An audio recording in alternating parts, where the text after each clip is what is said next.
you as a designer have to find the time, the ethic, the consistency, the love, the passion, the drive to focus on details, because details is something this world lacks immensely, and we're crying out for it.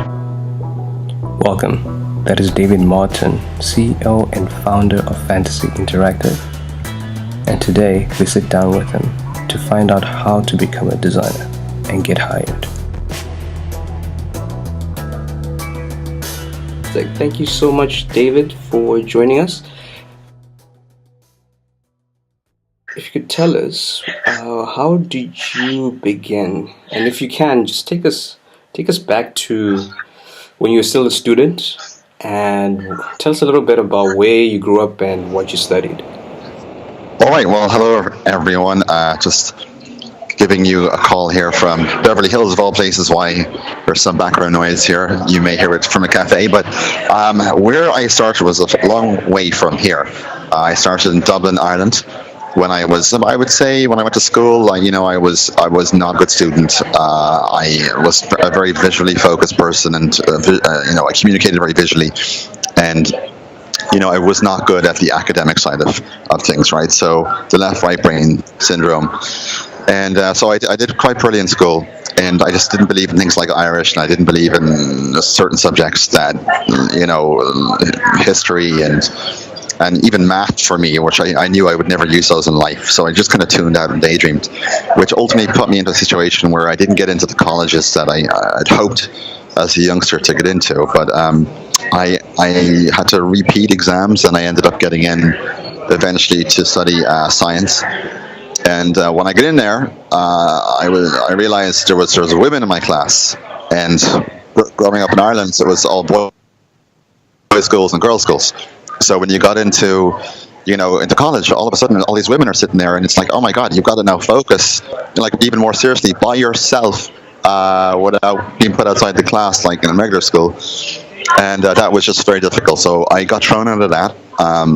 Then my mother had to help me find when I was 18 years old, 19 years old, had to help me find another college to go to, and I ended up going to this communications course, which sent me to Germany as part of the course to learn German. And that's where I met my ex-wife, and who was Swedish, and we ended up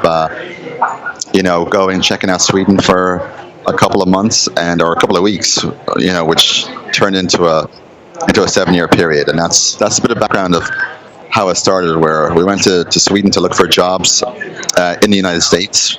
We realized that we couldn't get any jobs there without a visa. We didn't really realize at the time, and started designing. David, what sort of jobs were you looking for at the time, though?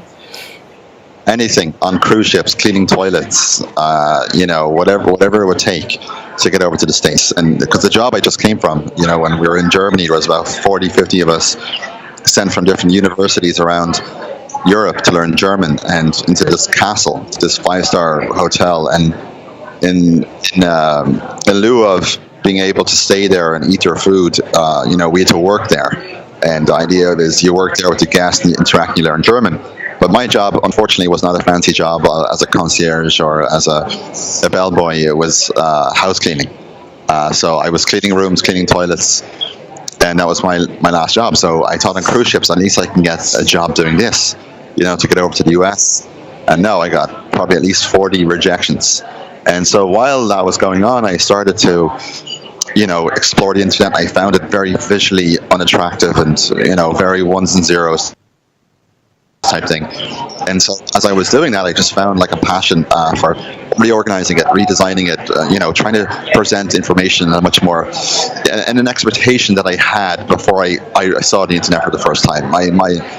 My expectation was something more like what you would see on, the movie theater, what's that movie, Minority Report, for example. That's what I expected it to be, and it wasn't. So I started designing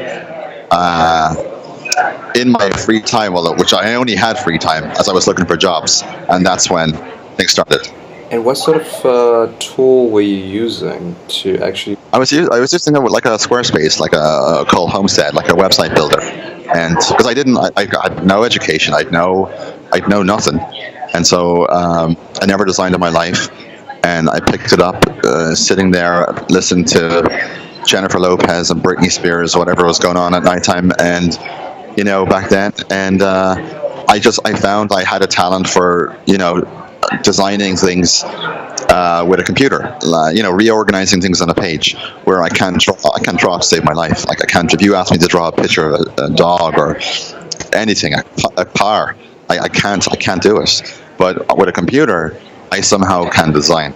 It just works, and I found that, and that's where we are. When you put the little details and little efforts into anything, no matter what profession you're in, just that it does pay dividends down the road.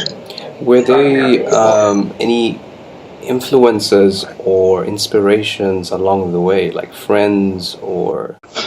No, nothing like that. But what inspiration for me was living in Ireland, growing up on things like Knight Rider and Airwolf and Baywatch, and thinking that the world was a much more exciting world over here. Which no doubt it is in some ways, for sure.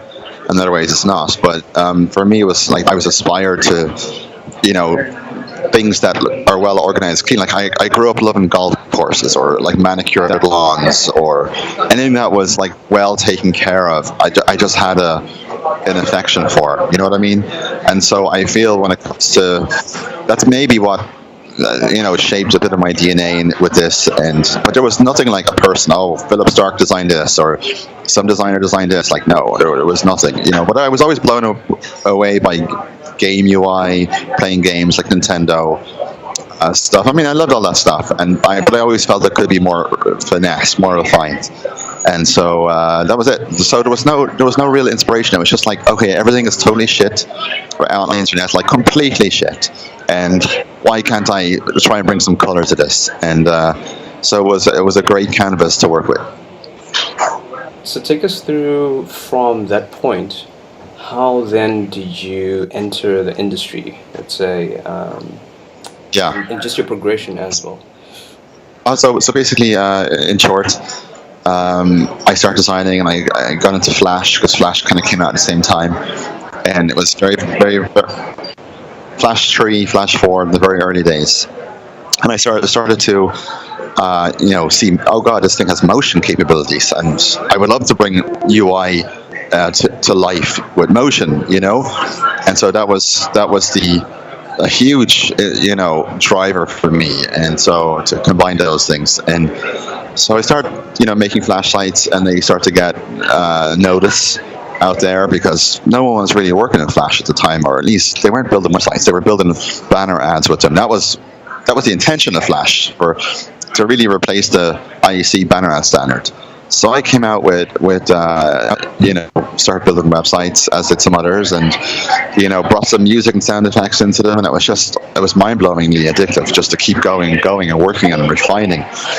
And so that's how it started. And because really I found something that like if someone was to do it today, what would they find? It's like on Dribbble, like when people put Dribbble posts up, then eventually people start using the GIF format to take it to the next level. So it's always looking at how can you take something to the next level, and everyone always feels all right, we've already reached a level, but only when you get to the next level you realize, oh shit, why didn't I think of that? We were so far away. So so that's how it started. And then I had to start hiring people for the client work.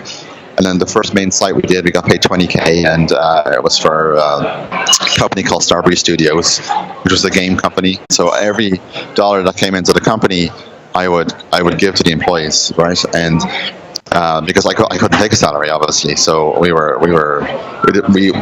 basically sacrificed to build a portfolio, because I knew once I build a portfolio and get that credibility, I'll start attracting clients. And I did that for about 2 years. And then the second year in, there was a phone call or an email from our side, from Time Warner Cable, and they came in to say, hey, listen, we want to use the Swedish company Fantasy Interface at the time to help us redo our portal. So we were like, oh my god, this massive company is interested. So they wanted to get on a call, do a video conference, and we basically had an internet cafe at the time that we had as a a place for kids, not really to make money, but just for kids in the area to kind of not be doing drugs and all that kind of stuff and come and play computer games together, right? And it was in this local area in Sweden. And it was supported by the government, all that kind of stuff. So the local government, and so there, when I would do the video conference, I would have the kids in the background. Get them. You don't have to pay. Everything's free. Come on in, and so the place is full. And I would blur the background, but I would have me in focus. So in the background, I thought it was just office of people, but it wasn't. It was just myself and another guy at the time. And so we basically, with two people, got a $2 million contract, of which we had to quickly hire, 15 people to fulfill that contract, which we did. And that ultimately got us on the road. With that particular contract, how were you feeling? Like, it seems like quite a big opportunity. Weren't you scared that you could have messed it up, or was just? I could have, but I could have messed it up, but I could have made it awesome. I knew it was one or the other. If I didn't take the chance, I knew I wouldn't have the chance to fail or succeed. So for me, you have to be able to take those opportunities and everything you can and make the most of them. Because if you don't, you're only going to fail if you don't even try. Mm. And then from there, the clients just started coming in. Did it become easier, or was there a couple of troughs and this and that? Well, Time Warner came in, and then Xbox came in a week later. So it was all happening at the same time. And definitely in any company, especially in an agency environment, there's always peaks and lows. Sometimes it can feel like there's more lows, because at the end of the day, you're working with people, and you're working with people in the creative space, where sometimes people in the creative space are tough to work with. Sometimes the clients in the creative space are even tougher to work with. So, it's one of those things where the can-do attitude is the kind of thing that has kept us afloat. There's no really, I wouldn't say there was never any room for snowflake kind of mentality in our business. It's always like, we're not going to push people too hard or bend over backwards to the point where we're going to burn ourselves out for a client. I mean, that's because your business is built on people. But the lows would be when things were down, and it's like, how does the team come together and make it into a peak, right? So, I've got 100 stories, behind, every low, and 100 stories behind every peak. But what's consistent with all those stories is survival, and it's a team effort. It's the attitude, the can-do attitude. It's knowing your principles, the DNA, when it's time to let a client know this is too much, or when it's time to let somebody know you've got to drive harder, right? So it's one of those things you pick up over time. And a lot of people just have that natural ability. So when you surround yourself with really good people, it's easier to deal with those kind of situations. But now we're getting into territory that's more to do with managing a team versus even just becoming a great designer, or, for example, or a developer. Which lends to the question around, how did you guys get like Xbox a week later? Was there like a strong marketing promotion, or was it just purely referral? So Fantasy has no sales team. We've never had from day one. Today we do not have a sales team. All our work comes 100% in from, a designer, for example, looking at our work. And when that designer, let's say, works in an Xbox, and their executive producer says, look, we need someone to come in and help rebuild the UI for Xbox, or set up the UI, who should we bring in? And that designer may say, hey, look, I know these guys, I followed, I like their Flash work, whatever. And that was back in 2002, 2003, right? So that's what happened there, right? So that's a consistent story, right? For every year, from 2001 to 20, what year are we in now, 2017? It hasn't changed. It's still the same. It's basically making sure your work out there is respected by other designers, and those designers will spread the word to the relevant people. And that's how good people are always going to be busy, always. There's not enough designers on this planet. I mean, we're in a massive shortage of design talent, like unbelievably a massive shortage. And so good people will never have a situation where I've nothing to do. They'll always be in demand, and the key is to constantly push. You can't just, a lot of people I've seen over the years that have been good, they'll do something good, and then 2 years will go by and they've done nothing. Nothing. They haven't pushed. Their work is the same level as it was 2 years ago. And the key for any designer, great people, and great companies is to you constantly push the bar. Like unlike Apple, for example, right, where Apple today are a company where they're kind of falling off the bandwagon when it comes to constantly trying to be progressive. And there's certain reasons and business reasons and so forth that they can't be as effective and as they were when there wasn't no such thing as an iPhone. So when they came out with an iPhone, everyone got their wow impact. And the first time someone touched the interface or saw that screen, that wow impact is never going to be the same with a new phone or a new OS as it was for the first one, right? But the attitude should always be about pushing yourself to the next level every 6 months to a year. Don't rest on like, okay, my work was good a year or two ago. Because every time we did great work and it won, let's say, Side of the Year or won whatever award, I'd look back on it a year later and I was just, oh my God, that's such embarrassing shit. I would never do that again. And if you have that going on in your head where you look back at your work and you feel, oh God, that is completely shit, that's an amazing thing you should hold on to, because that is the most valuable tool that you can have to recognize as a designer that when something's not good enough. I mean, even today, if you design something right now today, compare it to, let's say, the top 20 shots on Dribbble over the past month, and put your work beside it, and honestly ask yourself, does your work feel that it fits in there? If it doesn't, look at the details of the other 20 shots and figure out, what about those details?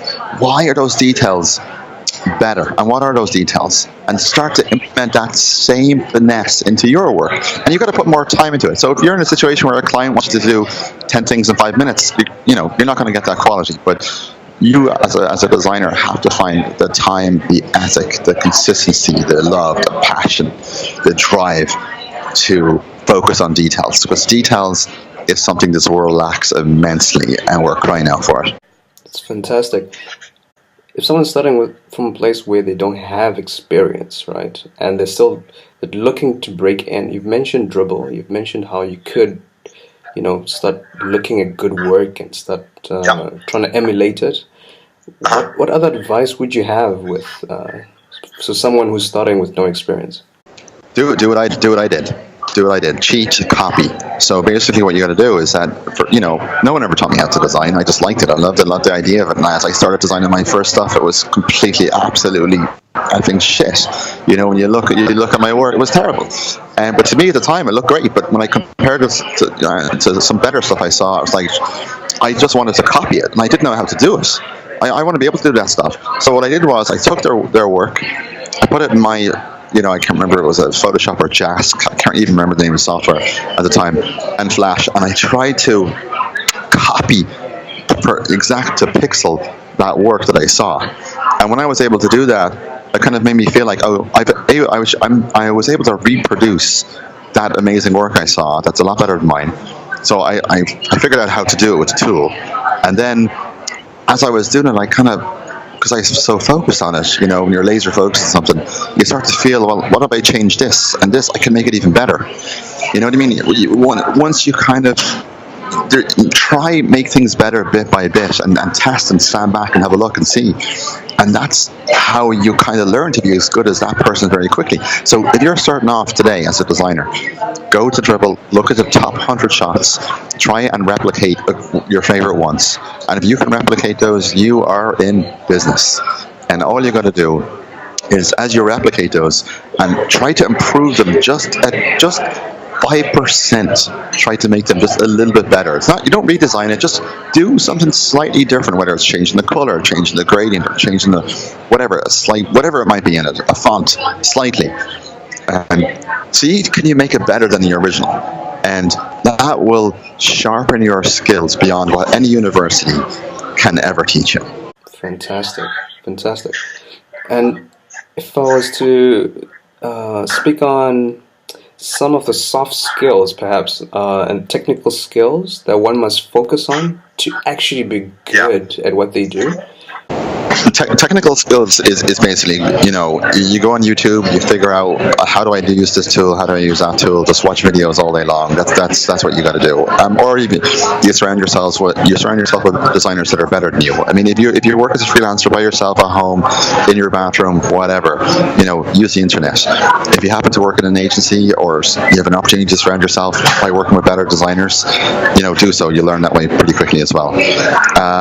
So technically, I'm the least technical, I would say, person just in general, right? When it comes to design, especially, I couldn't speak about the 50 grid systems and why they're established and why. I mean, I don't care. At the end of the day, the grid is in my head. I can look at a screen today and tell you what's 5 pixels, what's the width between X and Y just by looking at it. You know what I mean? And because I had that eye for detail, I don't care about the technicalities. But the left, the non-technical side is the soft skills. I think that they're very more important. It's how you're able to criticize yourself and how you're able to take criticism from others that don't snowflake out about it. It's how that you try to be competitive. Like you go and you look at the top shots and you try and copy them, right? And you get the technique down. It's how you position and brand yourself. Like if you have let's say a portfolio and you have, let's say, 3 good projects and you've got 6 other projects that you did 2 years ago or 3 years ago, I see probably more portfolios than anyone else on this planet Earth in terms of in our space, right?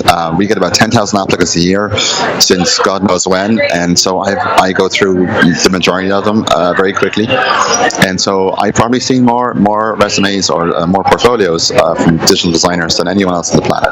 And I can tell you that if you have 3 great projects or even 1 and the rest are shit, do not put up the shit ones, because what happens is you look at that work and like that designer made a poor choice in how they represent themselves as a soft skill, and they put up work that, sure, you're just trying to put up work to show that you're experienced. I don't care about your last 10 projects. I care about just the best 1 or 2 that you have, because if you can do that project to that level, then I know that you can do everything else with us to at least that level that you've just done that great project.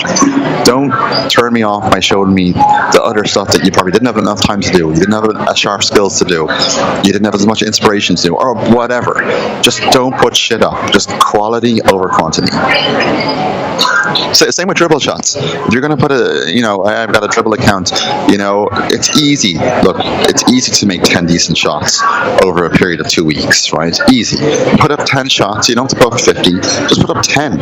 10 really good shots, and just make sure not one of them is shit. And it will stand to you, believe me.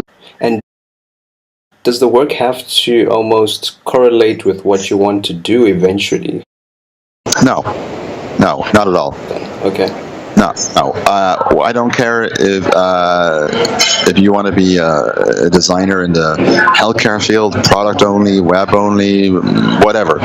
It doesn't matter. If I can see that you can compose something with the right colors, the right fonts, the design looks, really nice, tight. It could be small things of how you put an icon and a font together. It could be, my advice to a lot of people is to take things like, let's say, like Google News or the Android OS, and take small components of them and say, here's the current Android OS screen for a homepage or whatever. Here's what I think. Here's the approved version I've done. That's the stuff that's going to get you jobs left, right, and center. Something like that. Yes. Don't the best work you can do is work without a client telling you what to do, because you've got yourself. So that's what we do. We do these things called what if case studies, or what if Tinder and travel, what if the airline, what if healthcare, whatever. Do you know why we do those?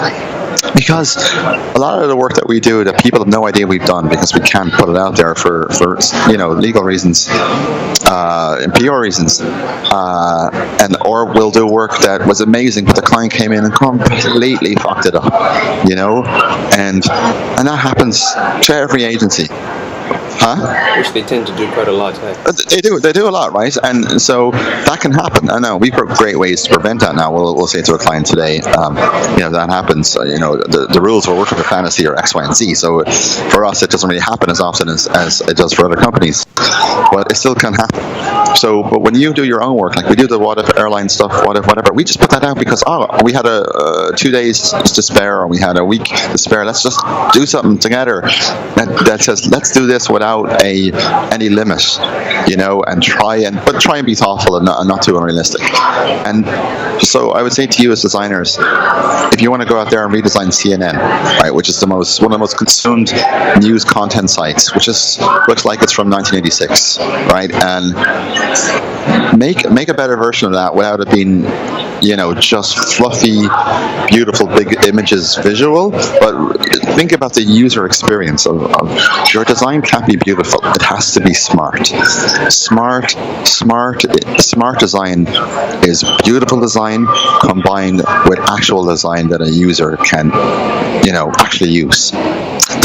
There's many people over the years I've seen portfolios or seen them do concept work, and they'll come back with these beautiful designs that are just so based on photography and just so fluffy, and it's very clear that they're so minimal. It's like the user doesn't really get any value. It's like a brochure, right? So don't do that.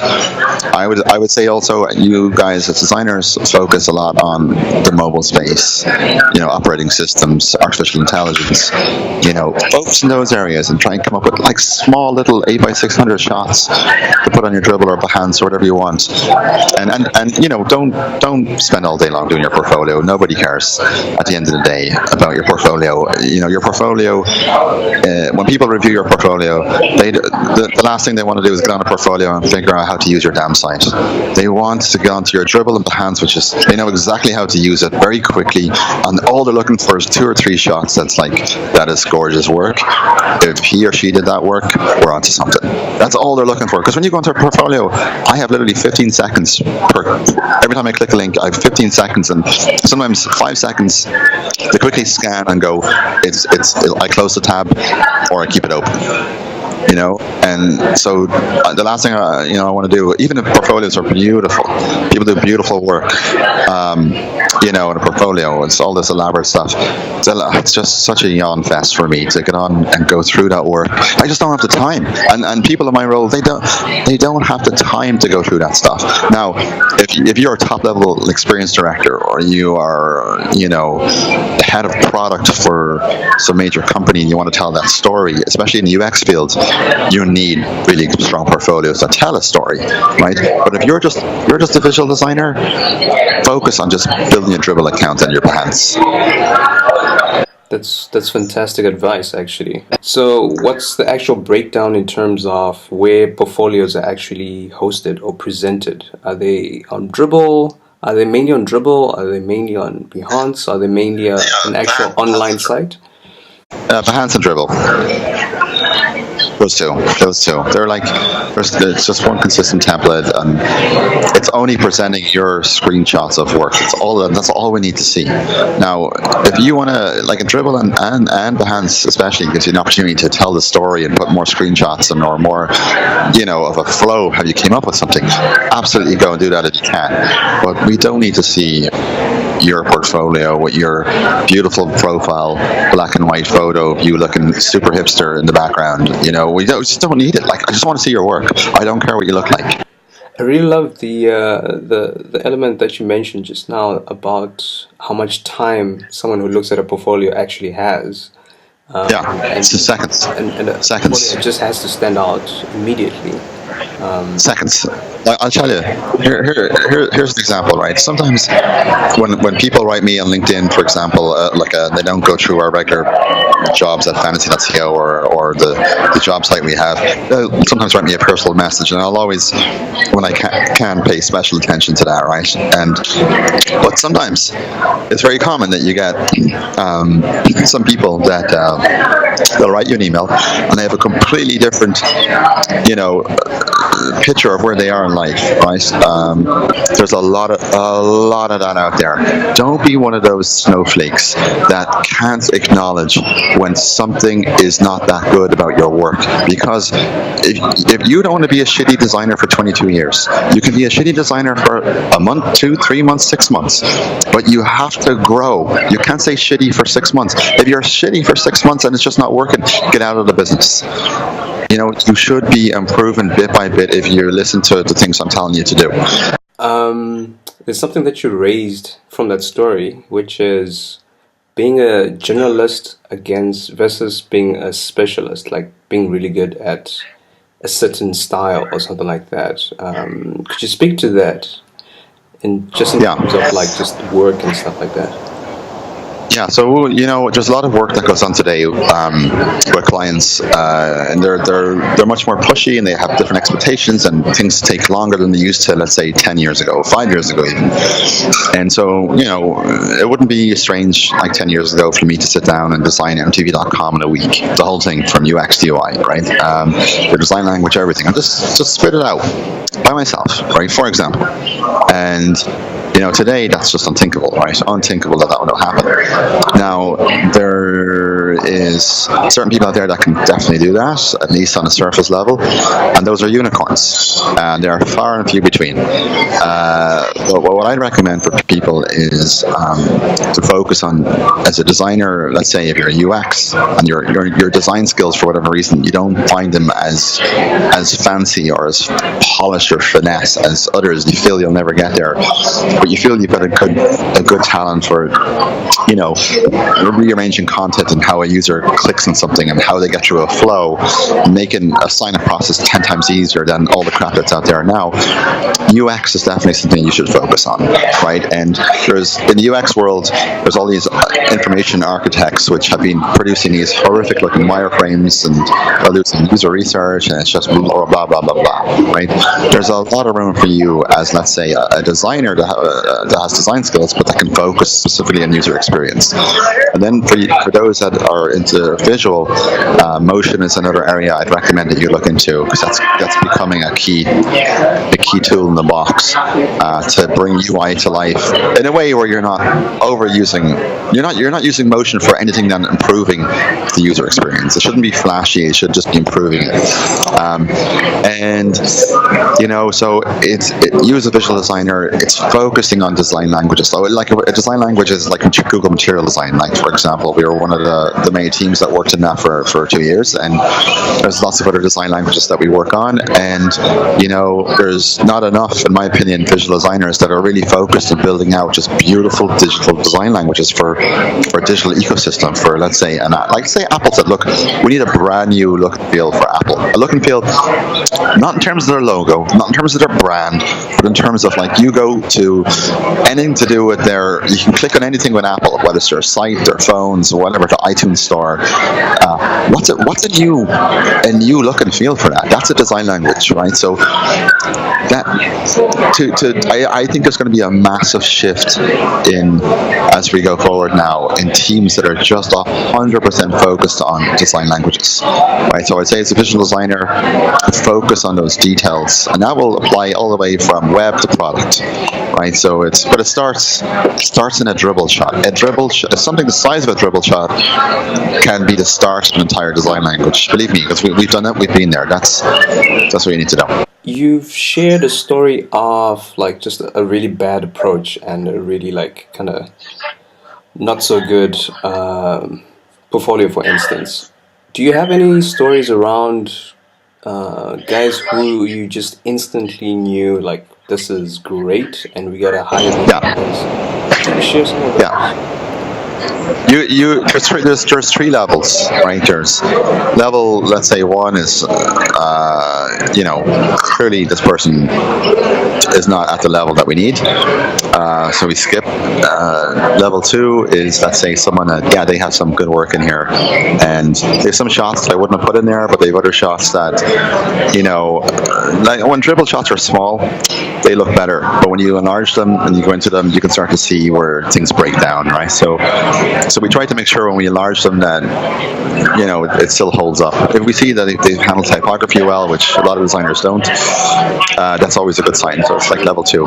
Level 3 is that, which is very, very rare, and people have someone has a portfolio on Dribble or Behance, whatever, and they've got maybe 20, 30 shots, maybe more, and some of them are similar, pretty similar, but they're all like immaculately done. Like the detail is just there, and